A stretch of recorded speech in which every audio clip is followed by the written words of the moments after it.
আমরা সাধারণত গল্পে দেখি নায়ক নায়িকাকে উদ্ধার করে অথবা তাদের প্রেম পূর্ণতা পায়।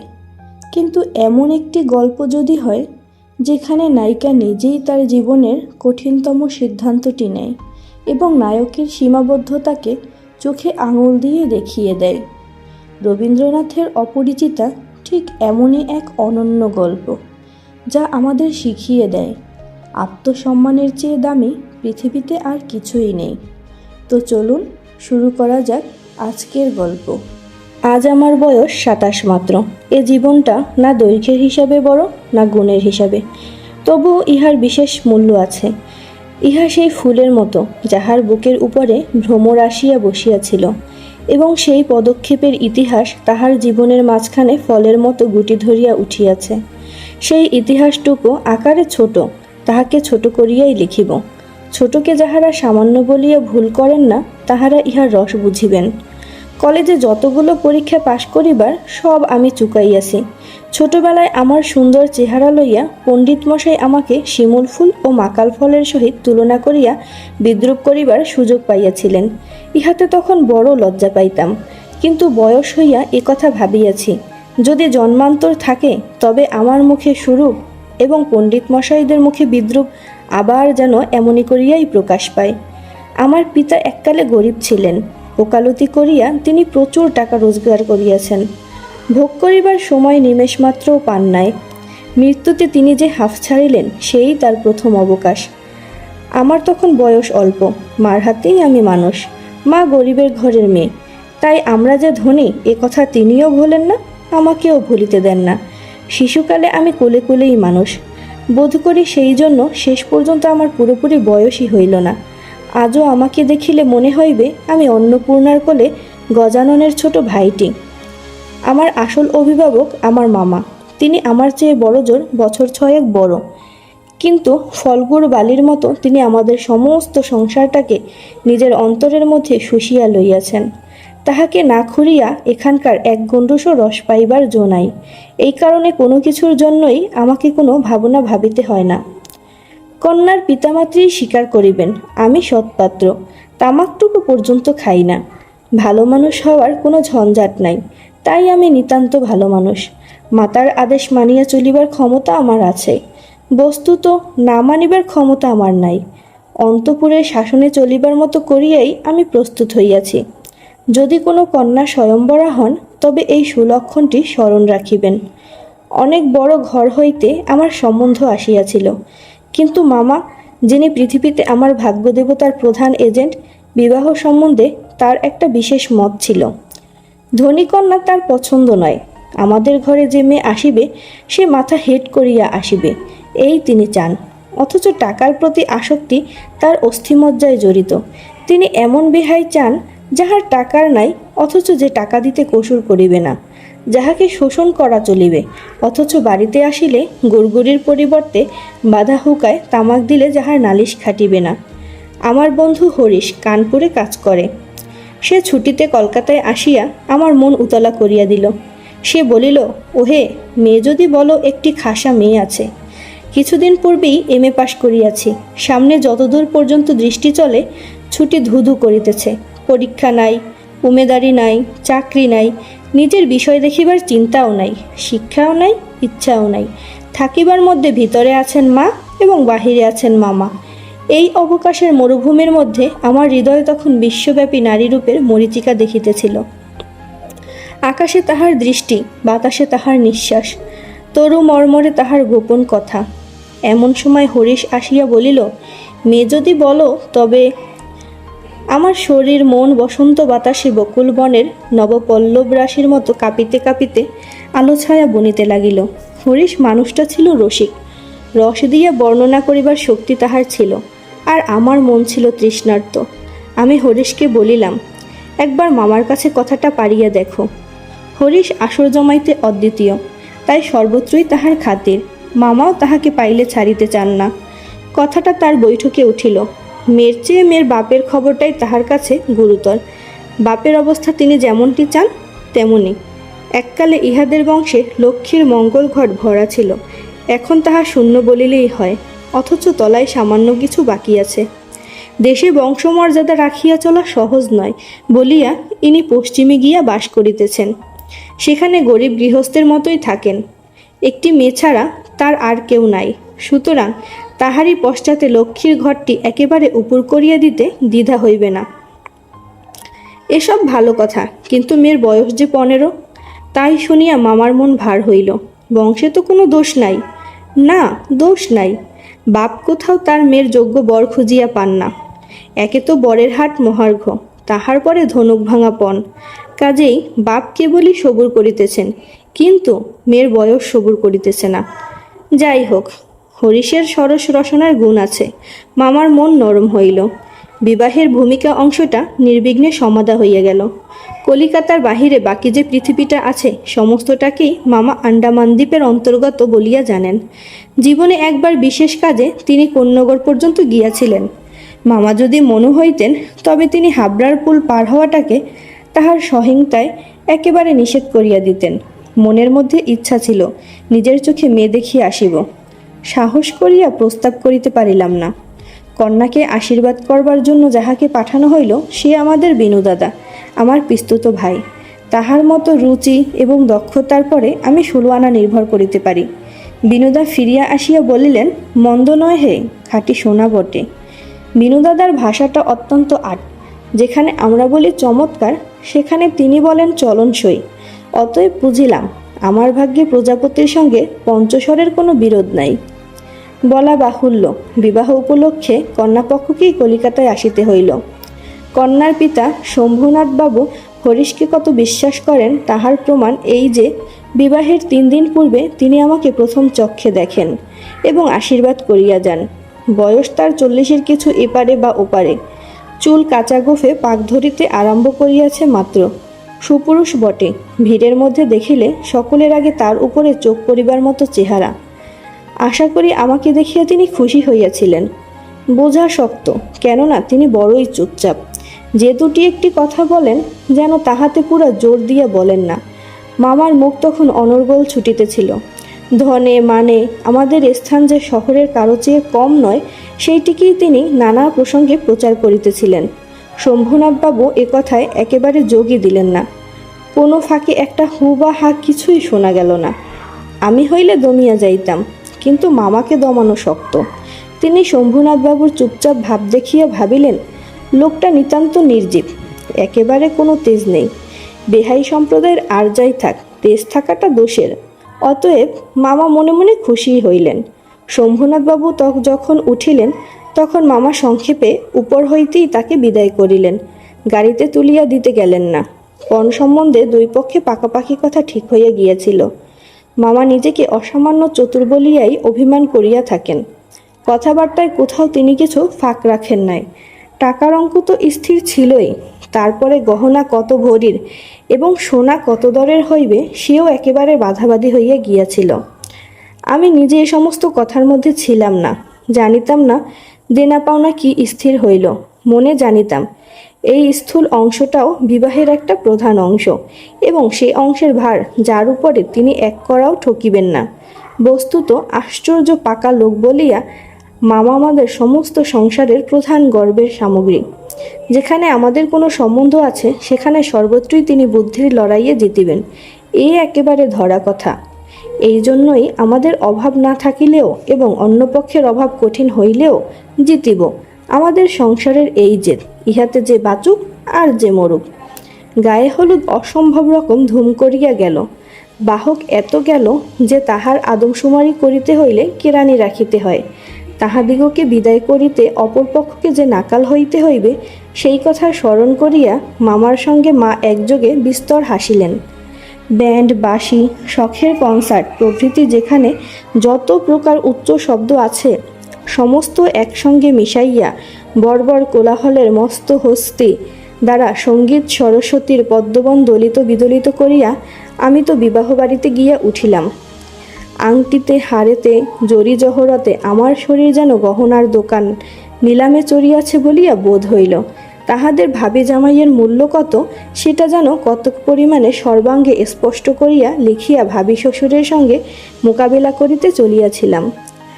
মামা বিবাহ বাড়িতে ঢুকিয়া খুশি হইলেন না।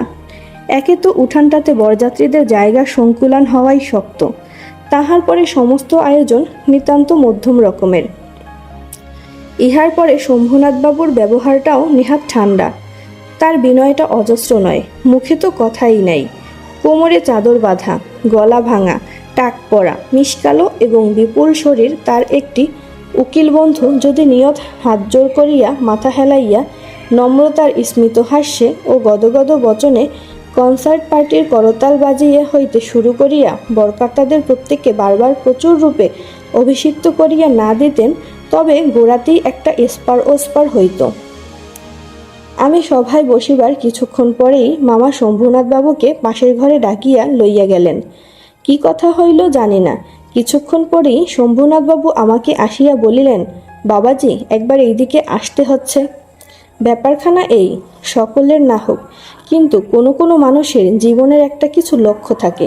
মামার একমাত্র লক্ষ্য ছিল তিনি কোনো মতেই কারো কাছে ঠকিবেন না।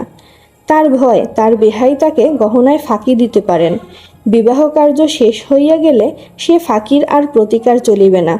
বাড়ি ভাড়া, সওগাত, লোকবিদায় প্রভৃতি সম্বন্ধে যেরকম টানাটানির পরিচয় পাওয়া গেছে, তাহাতে মামা ঠিক করিয়াছিলেন দেওয়া থোয়া সম্বন্ধে এ লোকটির শুধু মুখের কথার উপর ভর করা চলিবে না।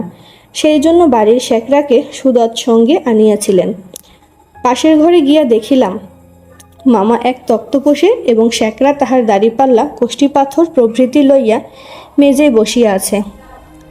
শম্ভুনাথবাবু আমাকে বলিলেন, তোমার মামা বলিতেছেন বিবাহের কাজ শুরু হইবার আগেই তিনি কনের সমস্ত গহনা যাচাই করিয়া দেখিবেন।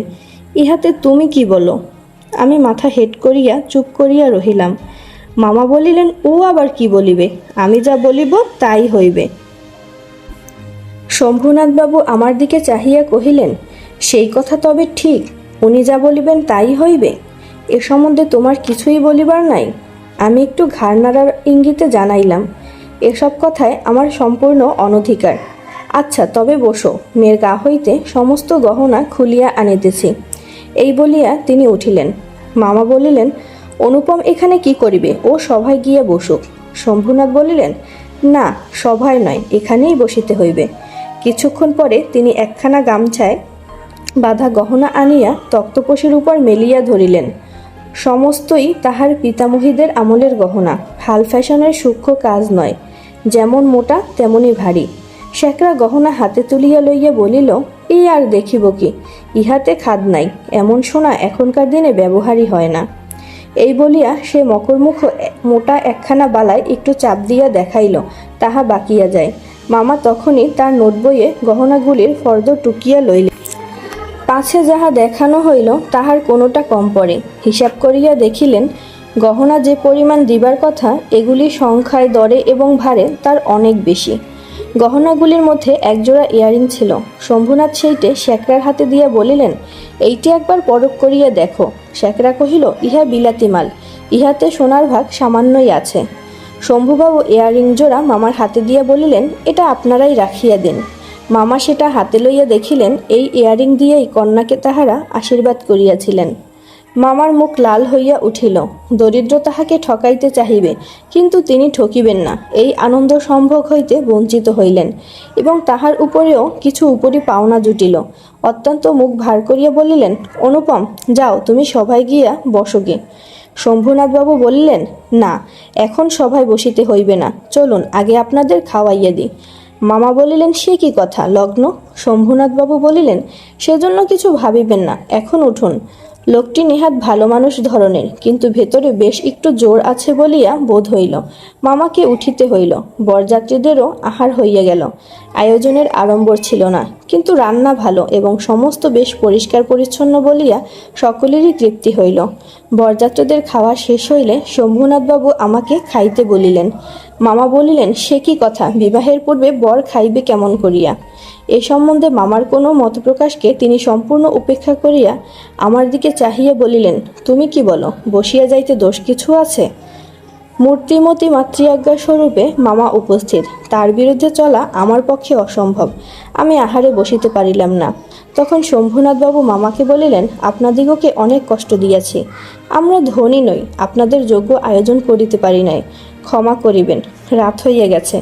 আর আপনাদের কষ্ট বাড়াইতে ইচ্ছা করি না। এখন তবে। মামা বলিলেন, তা সভায় চলুন, আমরা তো প্রস্তুত আছি। শম্ভুনাথ বলিলেন, তবে আপনাদের গাড়ি বলিয়া দিই। মামা আশ্চর্য হইয়া বলিলেন, ঠাট্টা করিতেছেন নাকি?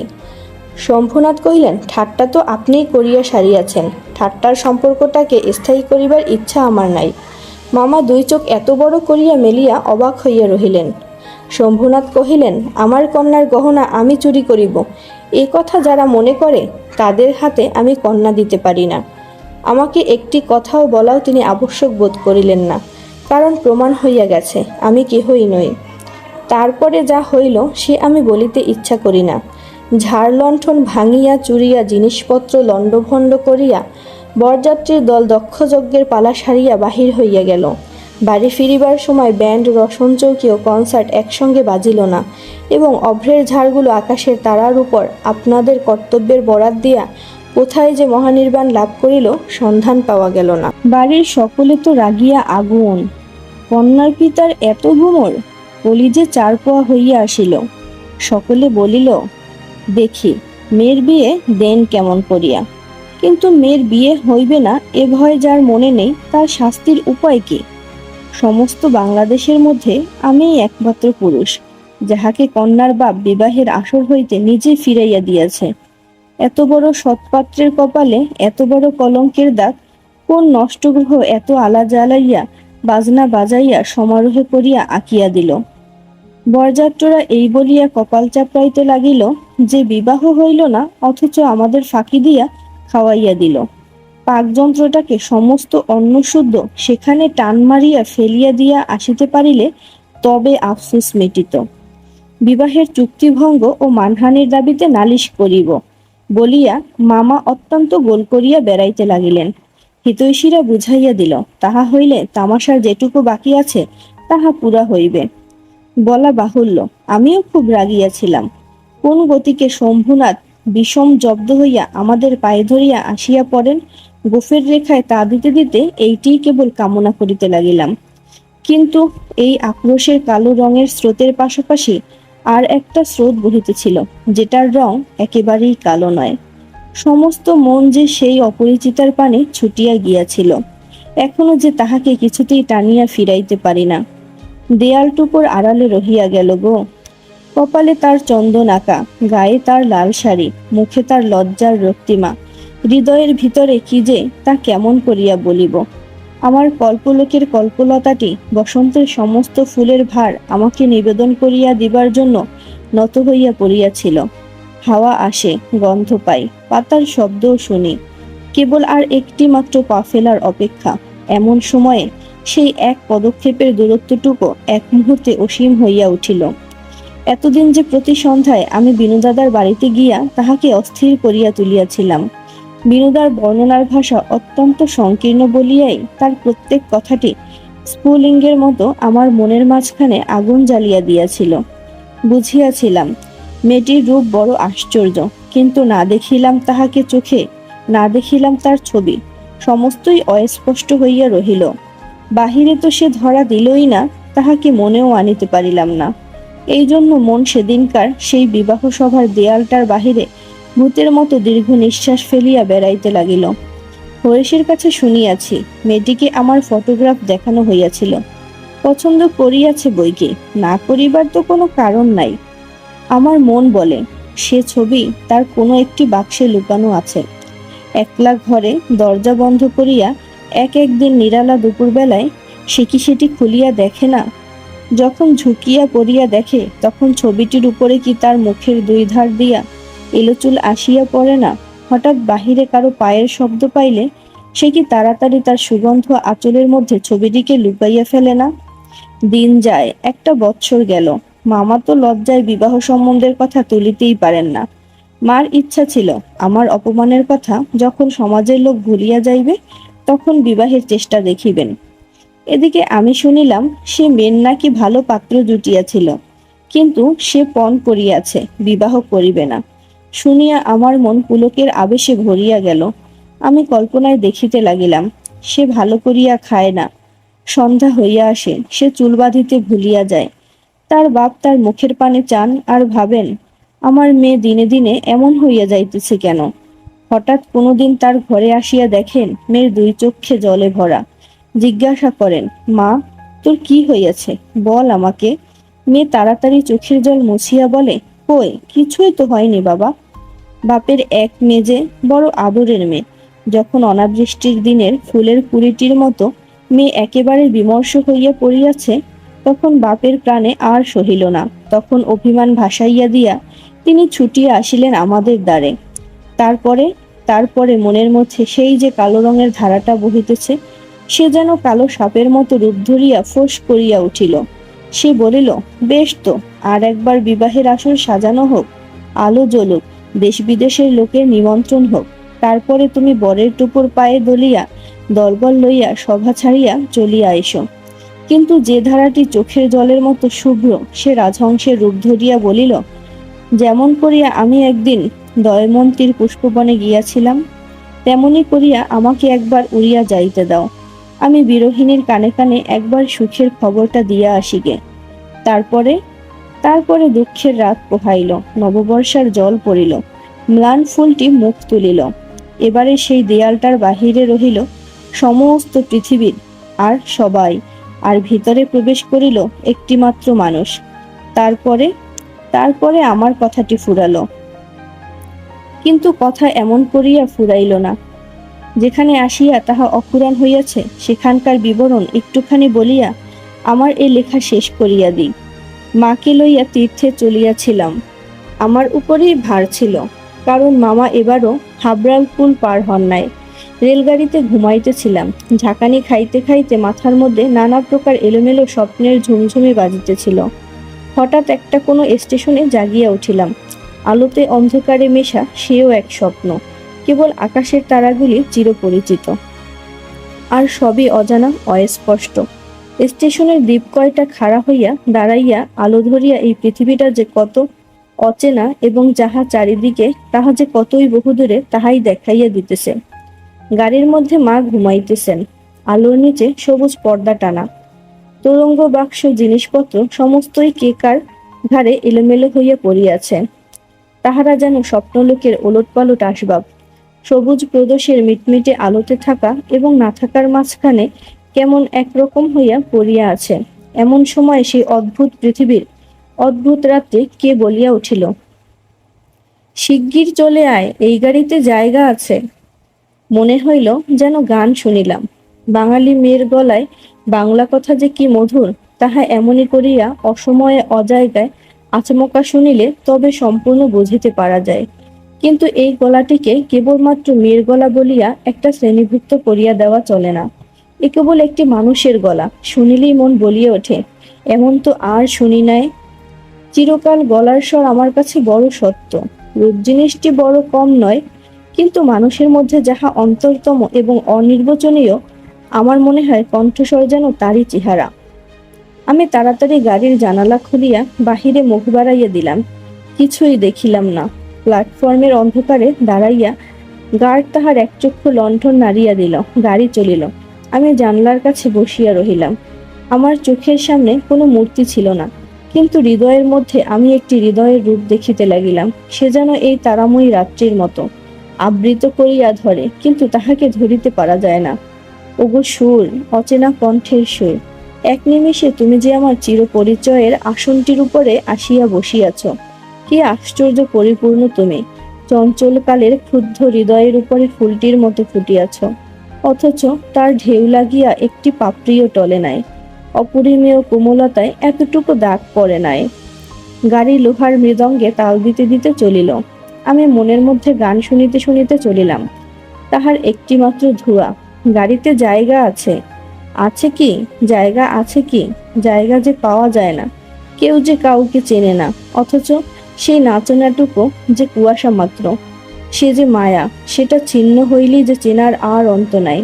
ওগো সুধাময় সুর, যে হৃদয়ের অপরূপ রূপ, তুমি সে কি আমার চিরকালের চেনা নয়?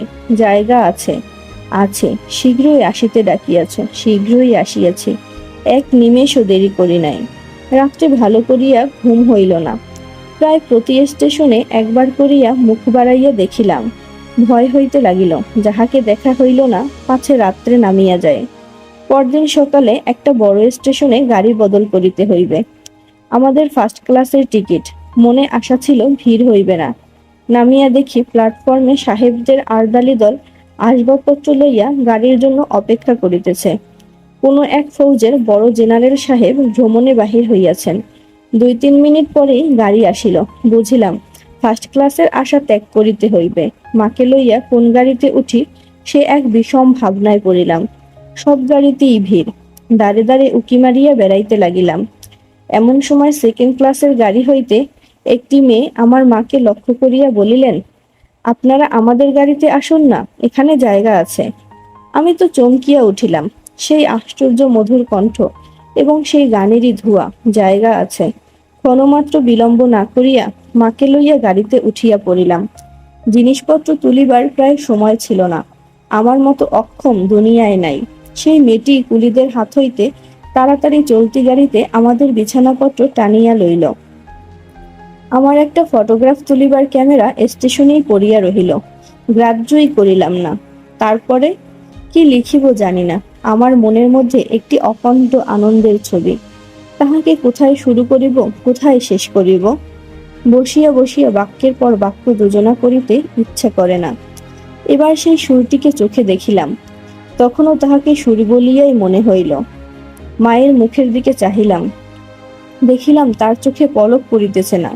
মেয়েটির বয়স 16 কি 17 হইবে, কিন্তু নবযৌবন ইহার দেহে মনে কোথাও যেন একটু ভার চাপাইয়া দেয় নাই। ইহার গতি সহজ, দীপ্তি নির্মল, সৌন্দর্যের সূচিতা অপূর্ব।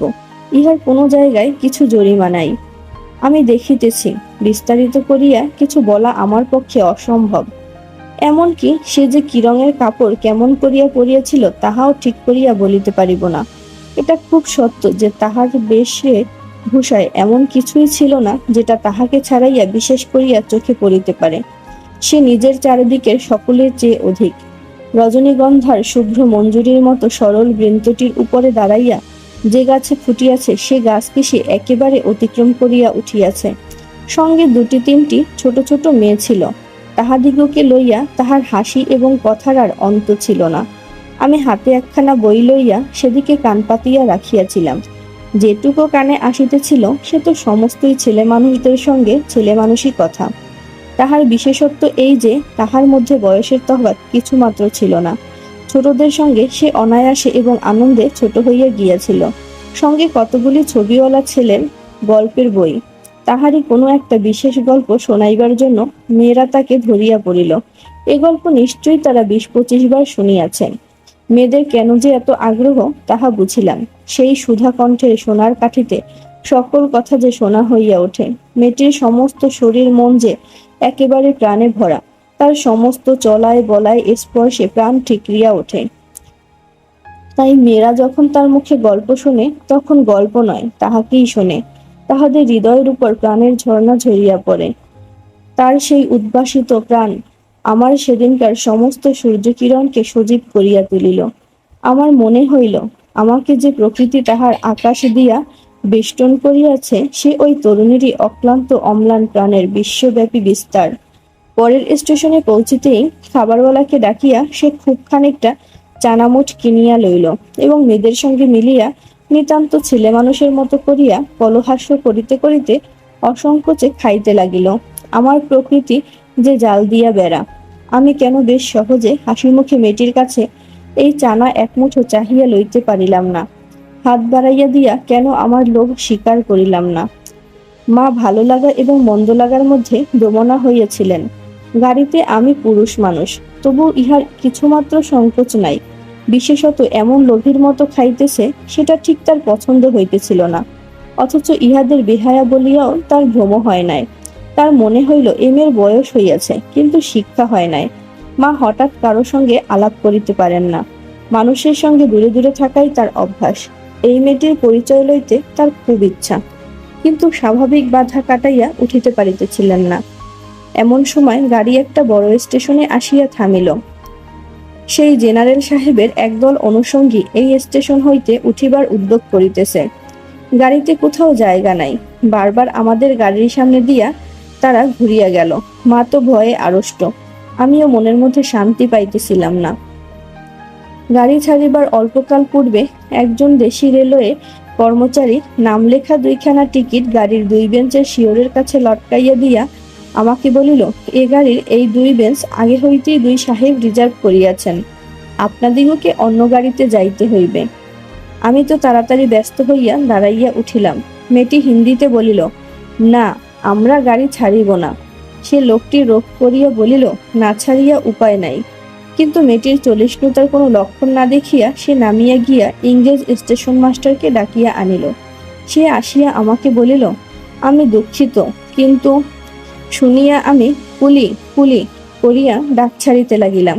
মেয়েটি উঠিয়া দুই চোখে অগ্নিবর্ষণ করিয়া বলিল, না, আপনি যাইতে পারিবেন না, এমন আছেন, বসিয়া থাকুন। বলিয়া সে দ্বারের কাছে দাঁড়াইয়া স্টেশন মাস্টারকে ইংরেজি ভাষায় বলিল, এ গাড়ি আগে হইতে রিজার্ভ করা, একথা মিথ্যা কথা, বলিয়া নাম লেখা টিকিটটি খুলিয়া প্ল্যাটফর্মে ছড়িয়া ফেলিয়া দিল। ইতোমধ্যে আরদালি সমেত ইউনিফর্ম পরা সাহেব দ্বারের কাছে আসিয়া দাঁড়াইয়াছে। গাড়িতে সে তার আসবাব উঠাইবার জন্য আরদালিকে প্রথমে ইশারা করিয়াছিল। তাহার পরে মেয়েটির মুখে তাকাইয়া তার কথা শুনিয়া ভাব দেখিয়া স্টেশন মাস্টারকে একটু স্পর্শ করিল এবং তাহাকে আড়ালে লইয়া গিয়া কি কথা হইল জানি না। দেখা গেল গাড়ি ছাড়িবার সময় অতীত হইলেও আর একটা গাড়ি জড়িয়া তবে ট্রেন ছাড়িল। মেয়েটি তার দলবল লইয়া আবার এক পত্তন চানামুট খাইতে শুরু করিল, আর আমি লজ্জায় জানলার বাহিরে মুখ বাড়াইয়া প্রকৃতির শোভা দেখিতে লাগিলাম। কানপুরে গাড়ি আসিয়া থামিল। মেয়েটি জিনিসপত্র বাঁধিয়া প্রস্তুত। স্টেশনে একটি হিন্দুস্তানি চাকর ছুটিয়া আসিয়া ইহাদিগকে নামাইবার উদ্যোগ করিতে লাগিল। মা তখন আর থাকিতে পারিলেন না, জিজ্ঞাসা করিলেন, তোমার নাম কি মা? মেয়েটি বলিল, আমার নাম কল্যাণী। শুনিয়া মা এবং আমি দুজনেই চমকিয়া উঠিলাম। তোমার বাবা? তিনি এখানকার ডাক্তার, তাহার নাম শম্ভুনাথ সেন। তারপরেই সবাই নামিয়া গেল। উপসংহার: মামার নিষেধ অমান্য করিয়া মাতৃ আজ্ঞা ঠেলিয়া তারপরে আমি কানপুরে আসিয়াছি। কল্যাণীর বাপ এবং কল্যাণীর সঙ্গে দেখা হইয়াছে, হাত জোর করিয়াছি, মাথা হেট করিয়াছি। শম্ভুনাথ বাবু হৃদয় গলিয়াছে। কল্যাণী বলে, আমি বিবাহ করিব না। আমি জিজ্ঞাসা করিলাম, কেন? সে বলিল, মাতৃ আজ্ঞা। কি সর্বনাশ, এ পক্ষেও মাতুল আছে নাকি? তারপরে বুঝিলাম মাতৃভূমি আছে। সেই বিবাহ ভাঙার পর হইতে কল্যাণী মেয়েদের শিক্ষার ব্রত গ্রহণ করিয়াছে।